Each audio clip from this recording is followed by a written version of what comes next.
सदा सस्वरूपं चिदानन्दकन्दं जगत्सम्भवस्थानसंहारहेतुं स्वभक्तेच्छया मानुषं दर्शयन्तं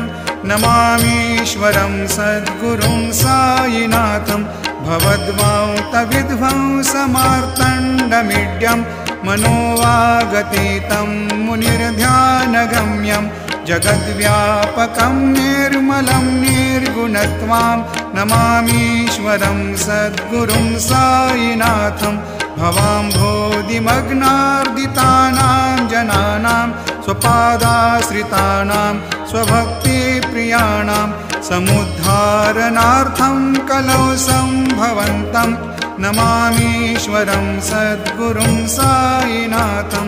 सदा निम्बवृक्षस्य मूलाधिवासात् सुधास्राविणं